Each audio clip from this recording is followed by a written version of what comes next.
ఇప్పుడు దాకా కూడా చాలా గొప్పగా జీవించాను, అయితే దేవుని మార్గానికి వ్యతిరేకంగా జీవించినాను.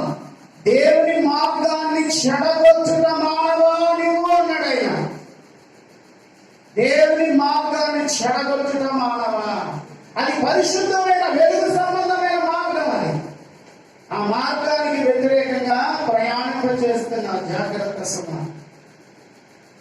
కనుక అపోస్తలుడైన పౌలు గారు సంఘానికి తెలియపరిచేది ఏంటంటే, వెలుగు సంబంధుల వలె మనము నడుచుకోవాలి. చీకటి సంబంధమైన జీవితాన్ని కలిగి ఉన్నాము. ఇక జాగ్రత్తగా వాక్యంలోనే మనం చూడగలిగితే, మరి యేసు ప్రభు వారి ఈ యొక్క వెలుగు సంబంధమైన జీవితాన్ని కొన్ని విధాలుగా ఆయన తెలియపరుస్తూ ఉంటారు. యేసుక్రీస్తు ప్రభు వారి వెలుగు సంబంధమైన స్థితి ఎలాంటిదని సాక్ష్యం చెబుతున్నదంటే, పరిశుద్ధ గ్రంథంలో జకర్యా గ్రంథంలోకి ఒక్కసారి మనం తొంగి చూడగలిగితే చూడండి. పరిశుద్ధ గ్రంథంలో జకర్యా గ్రంథము 9:9లోకి మనం ఒకసారి తొంగి చూస్తే, ఆయన యొక్క విశేషమైన జీవితాన్ని సియోను నివాసులారా బహుగా సంతోషించుడి, యెరూషలేము నివాసులారా ఉల్లాసముగా ఉండుడి. నీ రాజు నీతి పరుడును రక్షణ గలవాడునై దీనుడనై గాడిదను గాడిద పిల్లను ఎక్కి నీ యొద్దకు వచ్చుచున్నాడు. ప్రభువును గురించిన విషయం అనేది ఇక్కడ తెలియపరచబడుతున్నది. యేసుక్రీస్తు ప్రభువారి యొక్క స్థితి ఏం చెప్తున్నాడంటే, వెలుగు సంబంధి అయినటువంటి యేసయ్యలో ఒక విషయాన్ని జకర్యా గారు చాలా ఉన్నతంగా తెలియపరుస్తున్నాడు. ఆయన ఏమంటున్నాడంటే, ఆయన నీ రాజు, ఈ రాజు ఎలాంటి వాడు అంటే నీతి పరుడు అన్నారు. వెలుగు సంబంధి అయినటువంటి యేసుక్రీస్తు ప్రభువారు ఎలాంటి వారు అనేది పరిశుద్ధ గ్రంథంలో తేటగా తెలియపరుస్తుందంటే, ఆయన రాజుగా తెలియపరుస్తున్నాడు. మొట్టమొదట ఆయన రాజు అనబడిన వెలుగును అనుసరించేవారు ఆయన ఎలాంటి వాడుగా తెలియపరుస్తున్నాడంటే, ఆయన నీతి పరుడు అన్నారు. అర్థమైందండి? ఆయన ఏం చూస్తున్నాడు? జకర్యా గారు పరిశుద్ధాత్మ ప్రేరేపితుడై నీతిని కలిగిన రాజు అని మనకు తెలియపరుస్తున్నాడు. యేసు ప్రభువారు వెలుగు సంబంధి అయి వెలుగు సంబంధి అయిన ప్రభువారిలో ఏం చూస్తున్నాడంటే, ఆయన నీతి పరుడు. జకర్యా గారికి యేసు ప్రభువారికి ఎక్కడ సంబంధం ఉందా?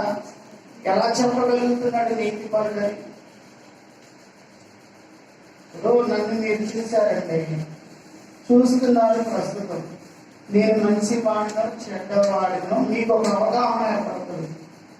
మీరు చూసిన దాన్ని బట్టి కానీ గ్రహించిన దాన్ని బట్టి కానీ మీకు ఒక గ్రహింపు నా మీద నాకు ఉద్దేశం అనేది ఉంటుంది. రేపు నన్ను చూశారు కనుక, నాతో గడుపుతున్నారు కనుక, నేను కూడా మీలో జీవితాన్ని కలిగి ఉన్నాను కనుక, ఆయా ప్రకాశం పడిన వ్యక్తి ఎలాంటి వాడంటే, ఎవరైనా మీరు మీకున్న ఉద్దేశాన్ని బట్టి చెప్తా ఉన్నారు, చూశారు కనుక.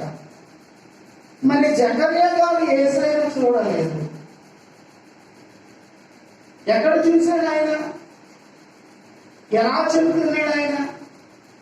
నీ రాజు నీతి పరుడు అని చెప్పగలుగుతున్నాడు. ఎక్కడ చూశాడు? ఆయనకు ఈయనకు ఎక్కడైనా స్నేహం ఉంది, ఎక్కడ అలాంటి ఇద్దరు స్నేహాన్ని కలిగి, లేకపోతే ఎక్కడైనా ఒకరికొకరు పలకరించుకున్నారా? ఒక జీవితం అనేది జీవించకుండానే ఈయన నీతి పరుడు అని ఎలా చెప్పగలిగాడు? ఇది ఒక విశేషం కదా. ఇది ఎవరు చెప్పాలంటే ఈయన చెప్పేది కాదు, ఈయనలో ఉన్నటువంటి ఆత్మ పలికిస్తున్న మాటే తప్ప. ఈయనలో ఏ ఆత్మ ఉన్నదని మనము నేర్చుకోవాలి. పరిశుద్ధాత్మ దేవుడు ఈయనలో ఉన్నారు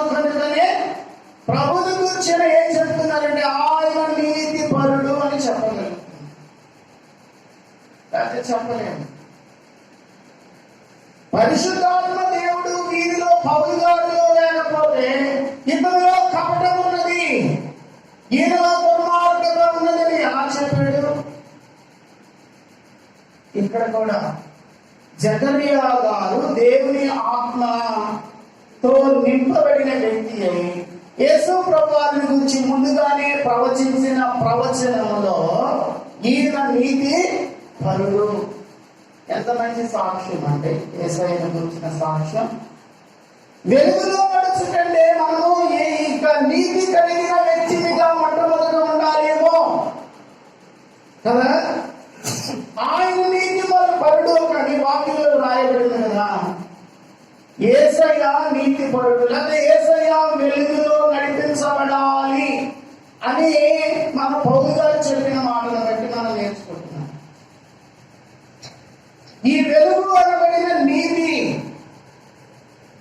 ఆయన నీతి పరుడు అంటే ఆయన నీతి పరుడైతే నడవాలి, ఆ వెలుగులో నడవాలి అంటే ఆ వెలుగు అనబడిన యేసయ్యలో నీతిని కలిగిన ఆ వ్యక్తిత్వాన్ని మనం చూస్తున్నాం. మరి మనకు కూడా నీతి అనేది మనం కలిగి ఉన్నామా? కలిగి ఉండాలి. కలిగి ఉండటం అనేది వెలుగులో నడిపించబడే వ్యక్తి ఈ నీతి అనబడినటువంటిది మనం కలిగి ఉన్నాము. ఆయన రాజుగా చూపిస్తున్నాడు, నీతి పరుడు అంటున్నాడు. నీతి పరుడైన యేసయ్యను ఆయన చూపిస్తున్నాడు కనుక మనం కూడా నీతి పరులముగా జీవించాలి, వాటి ప్రయాణం చేయాలి. ఒక నిశ్చయతలో ఏర్పాటు చేస్తున్నారు. పరలోకంలో నుండి భూలోకానికి వచ్చి ఏ కార్యము నిమిత్తమైతే పంపితలను పంపినారో పంపబడిన ఆ కార్యాన్ని ముగించేదాకా కూడా దానిలో నీతి తప్పాలి. అర్థమైందా? కార్యాన్ని ముగించేదాకా కూడా అది అవమానం కలిగిన కార్యం కావచ్చు, బాధతో కూడిన కార్యము, ప్రాణము పోయినటువంటి కార్యం, అది ప్రాణము పెట్టడానికి ఆయన ఇష్టపడినారు. దాని కార్యం కొరకే యేసయ్య ఈ లోకానికి తప్పినారా? నీతి ఎక్కడైనా నీతి తప్పలేదండి. ఆయనే కనుక నీతి తప్పినట్టు మనం రక్షించబడే వారము కాదు. నీతి పరుడు అనే సాక్ష్యాన్ని ఆయన పొందినాడు.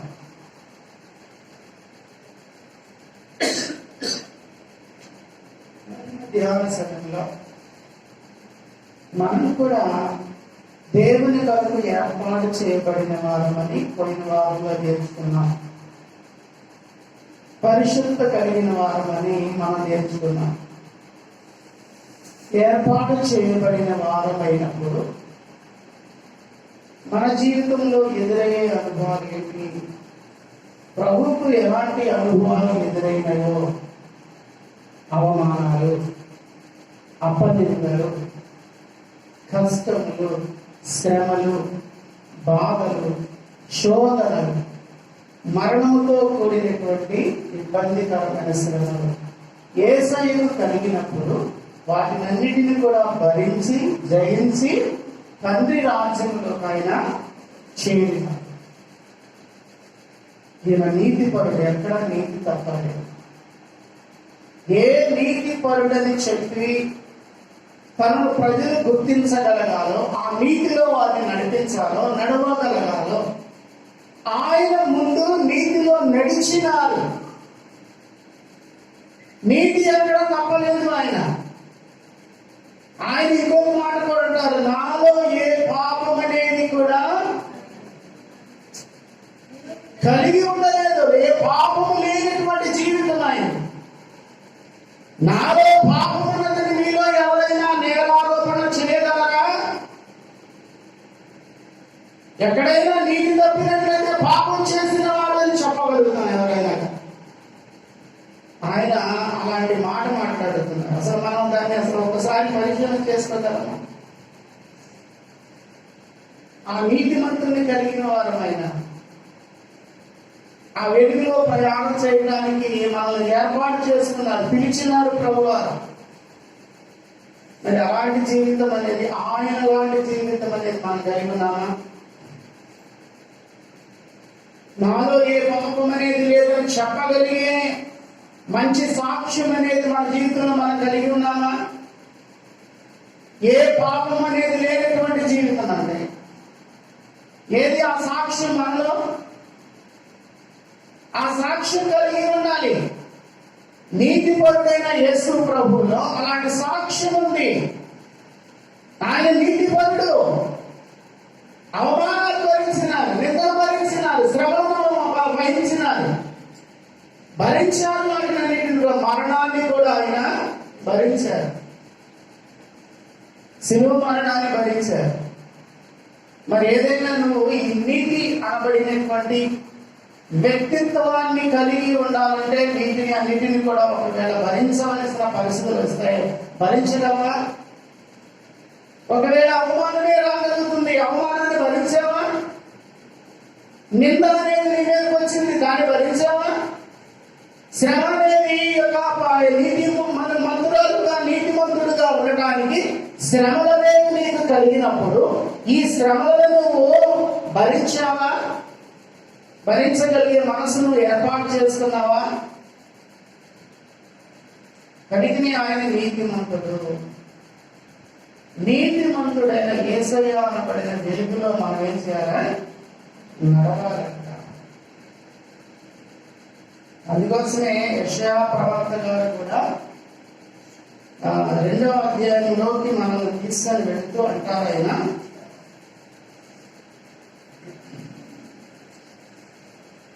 యెషయా గ్రంథం 2వ అధ్యాయము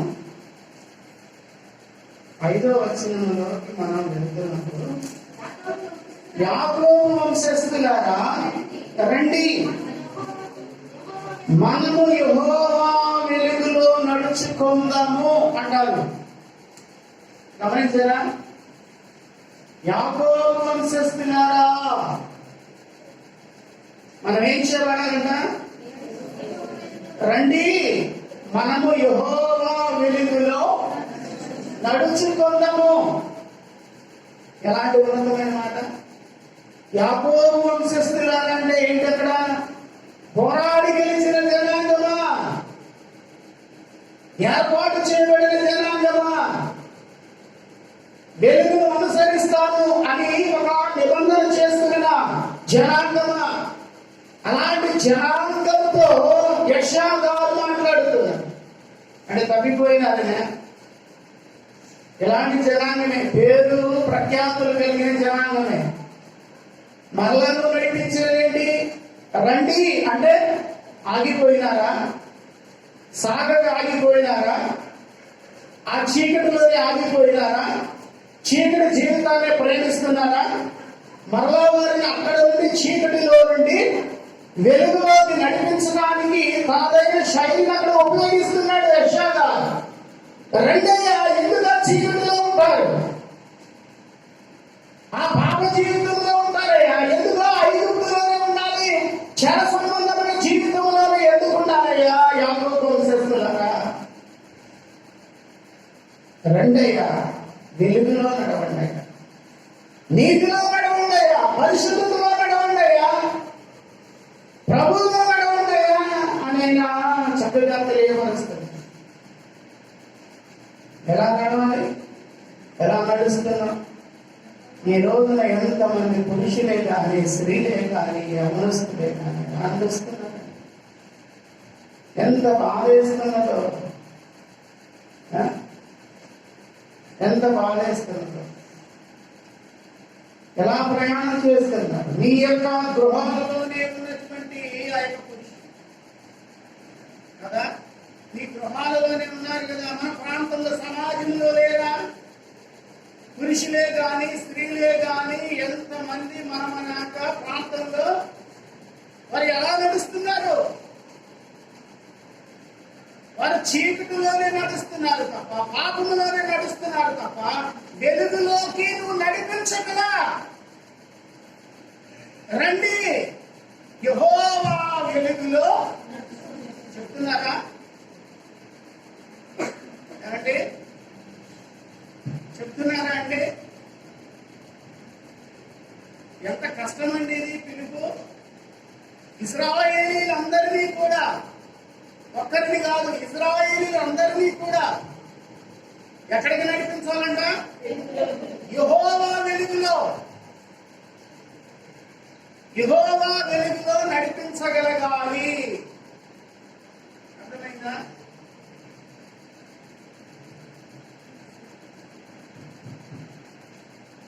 యెహోవా వెలుగులో నడిపించాలండి. కనుకనే ఏం చేస్తుందంటే వాళ్ళందరినీ కూడా ఆహ్వానిస్తున్నాడు. నీ కుటుంబంలో ఎంతమంది లేరు? నీ గృహంలో ఎంతమంది లేరు? నీ సమాజంలో ఎంతమంది లేరు? చీకటిలోనే బ్రతుకుతున్న వారు మన మధ్య ఉన్నారు కాదా? నేను వచ్చేసానుగా ప్రార్థనకి కదా, నేను వచ్చేసానుగా ప్రార్థనకి. నువ్వు ఒక్కదానికి వండుకున్నావా భోజనం? నువ్వు ఒక్క వ్యక్తినే తింటున్నావా? కుటుంబం అంతా కూడా నువ్వు కష్టపడి వండినటువంటి ఆహారం అంతా తినాలని ఆశపడుతున్నావే. నీ కుటుంబం అంతా కూడా సంతోషించాలి నువ్వు కష్టపడి చేసిన ఆహారం. ఈ సంతోషంలో పాలిభాగస్తులుగా నా బిడ్డలు ఉండాలని కోరుకున్నావు కదా నువ్వు. అది మంచిది కదా? మంచిదని కదా మంచి నిర్ణయం తీసుకొని చేసా, కష్టపడ్డా. ఉదయమే లేచి నువ్వు ఎంతో కష్టపడి ఆహారాన్ని సిద్ధపరిచినావు. నీ బిడ్డలు సంతోషంగా ఉండాలి, నీ బిడ్డలు సంతృప్తిగా ఉండాలి, నీ పురుషులు సంతృప్తిగా ఉండాలనే కదా చేసింది. ఈ సంతోషాన్ని కోరుతున్నావు కానీ దేవుని కలిగిన సంతోషాన్ని, దేవునిలో నడిచే సంతోషాన్ని నువ్వు కోరుకోలేదు కనుకనే నీ బిడ్డలో ఆ యొక్క ఇళ్లలో ఉన్నారు, రాగి మత్తులై జీవిస్తున్నారు. సమాజమునకు చెడు చేసే వ్యక్తులుగానే ఉంటున్నారు, కుటుంబానికి దుఃఖాన్ని కలిగించే వ్యక్తులుగా ఉంటున్నారు.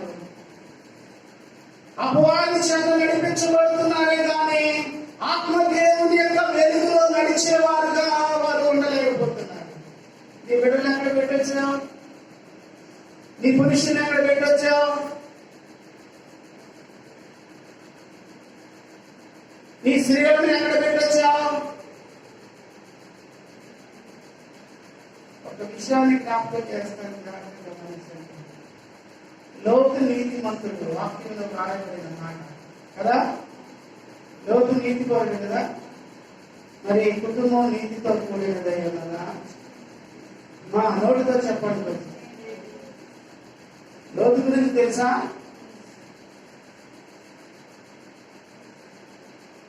లోతు నీతి మంత్రుడనే ఉంది.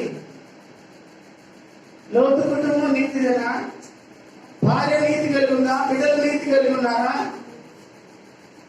నీతిలో నడిపించలేకపోయినాడు నీతిమంతుడు.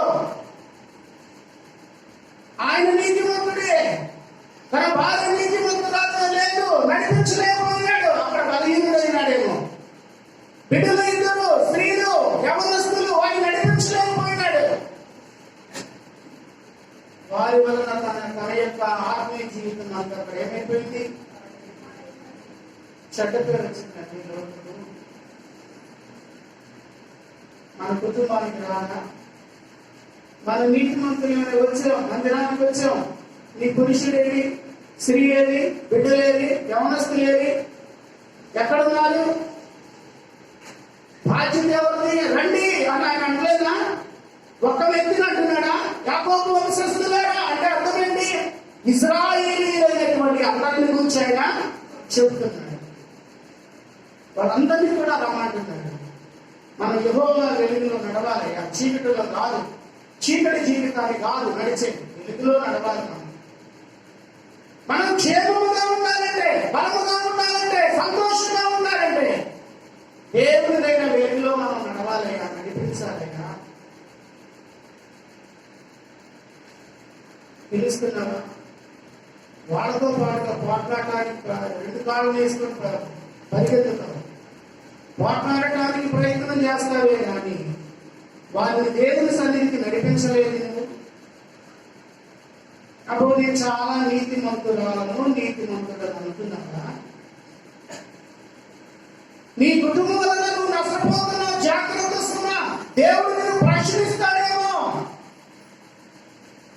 నీ సమాజంలో నువ్వు ఏ విధముగా చేస్తున్నావు నడిపించగలిగే వ్యక్తిగా ఉండాలి, అంతేగాని నష్టపరిచే వ్యక్తిగా ఉండదు. జాగ్రత్త. నీ పురుషులు ఏది, స్త్రీలు ఏది, యవన బిడ్డలేది. ఆదివారం కదా క్రికెట్ ఆడటానికి పోయిందని,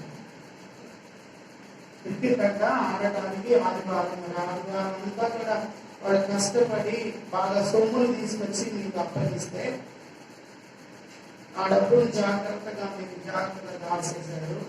వారిని ఏం చేశారు, పోరా బాబు అక్కడికి క్రికెట్ ఆడుతున్నారా, అరే మందిరానికి ఏం వెళ్తామరా, క్రికెట్ ఆడుకోవడానికి పోదాము కానీ ఒకడు గారడి వాడి కూడా చెప్తున్నాడు. అదేనా గారడి వాడేగా. వెలుగులోకి నడిపించబడకుండా గారడి వాడు చేసేవాడు ఎవడు, గారడి వాడు. వాడిని దేవుడు శిక్షిస్తాడు, జాగ్రత్త. దేవుని మార్గాన్ని చెడగొట్టేవాడు ఎవడైనా కానీ వాడిని దేవుడు శిక్షిస్తాడు. జాగ్రత్త. దీనికి సిద్ధంగా ఉండండి. తల్లిదండ్రులైనా కూడా లేకపోతే రక్త సంబంధికులు ఎవరైనా కానీ దేవుని యొక్క శిక్ష పొందడానికి సిద్ధంగా ఉంటారు. నా మాటలు కాదు, వాక్యంలో ఉన్న మాట. గారడి వాడికి నష్టం రాలేదా, దేవుని మార్గాలు చెడగొట్టే వాడికి నష్టం రాలేదా, అలాగే నష్టం వస్తుందేమో. కనుక వెలుగులో మనం ప్రయాణం చేయాలి, ప్రయాణింప చేసే వారంగా ఉండాలి. అందుకోసమే పౌలు గారు సంఘానికి తెలియపరిచే విషయం ఏంటంటే, అయ్యా మనమందరం కూడా వెలుగు సంబంధుల వలె నడుచుకోవాలి. యెషయా కూడా యాకోబు వంశస్థులారా రండి, యెహోవా వెలుగులో మనము నడుచుకో. ఎంత చక్కటి. ఆయనలో ఈయనలో ఎక్కడా వ్యత్యాసం అనేది లేదు. ఆయన ఇశ్రాయేలీయులను నడిపించడానికి కృషి చేస్తున్నాడు, ఈయన క్రైస్తవులను నడిపించడానికి కృషి చేస్తున్నాడు.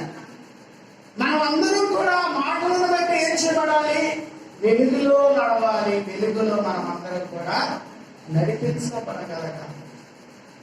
అలాంటి వారంగా మనం ఉండాలండి. ఆయన నీతిమంతుడు, మనలో నీతి ఉండాలి. ఆయనలో పరిశుద్ధుడు, మనలో పరిశుద్ధత ఉండాలి. ఆయన ప్రార్థనాపరుడు, మనలో ప్రార్థనా జీవితం అనేది మనం కలిగి ఉండాలి. అలాంటి జీవితాన్ని కలిగిన వారమై, వెలుగును కలిగిన వారమై, వెలుగును అనుసరించే వారమై, అనేకులను కూడా వెలుగులో నడిపించగలిగే వారంగా ఉండటానికి దేవుడు ఇష్టపడుతున్నాడు. అలాంటి దీవెనకరమైన జీవితాన్ని మనం కలిగిన వారమై ఉందామని దేవుడు తన పరిశుద్ధ మాటలు మన ఇంటిలో దీవించి ఆశీర్వదించిన ఆమె ప్రార్థన చేస్తున్నాను. దయచేసి ప్రార్థన చేస్తున్నాను. దేవుని యొక్క ఉన్నతమైన విషయాలను మనం